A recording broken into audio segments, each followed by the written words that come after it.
माहेरचं कोणतरी यावं आणि माहेरला कोणीतरी जावं ही खूप लौकिकाची गोष्ट आपल्यासाठी. माझ्या बहिणीचं गेट टुगेदर आहे, तर बहीण गावाला जाणार म्हणून माझ्या भाचीचा सकाळी सकाळी फोन आला, तू काय देते गं मला.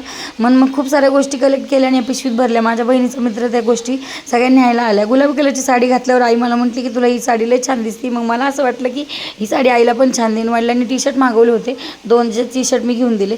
माझ्या मिस्टरांना गोव्याला गेले होते, मी त्यांना म्हटलं की माझ्या वडिलांसाठी 2 बॉटल घेऊन या. तर माझे मिस्टर व्यसनी नाही आहेत, ही माझ्यासाठी खूप स्वाभिमानाची गोष्ट आहे, अभिमानाची गोष्ट आहे. पण माझ्या वडिलांविषयी बऱ्याच वेळा राग तुम्ही व्हिडिओमध्ये पाहिला असेल, मला बरेचसे म्हटले.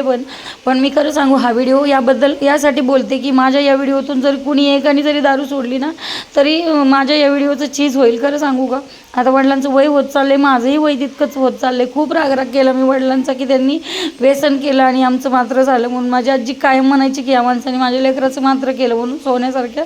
पण आता मी ठरवलं की खूप वर्ष मी राग केलं वडिलांचं.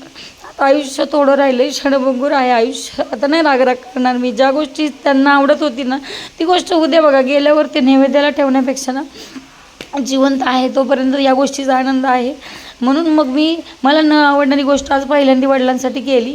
पण चला ठीक आहे, त्यात ते खुश होतील. द्यायच्या आधी मी त्यांना बोलले पण की या गोष्टीचा आनंद तुम्हाला झाला तरी माझ्या आईला ह्याचा त्रास झाला नाही पाहिजे. कारण आईवडील ही गोष्ट अशी आहे की एकदा आहे तोपर्यंत आहे, गेल्यावर त्याचा भासच होऊ शकतो. बाकी अनुभव तर नाही येत, तो डोक्यावर हात करत कधीच येत.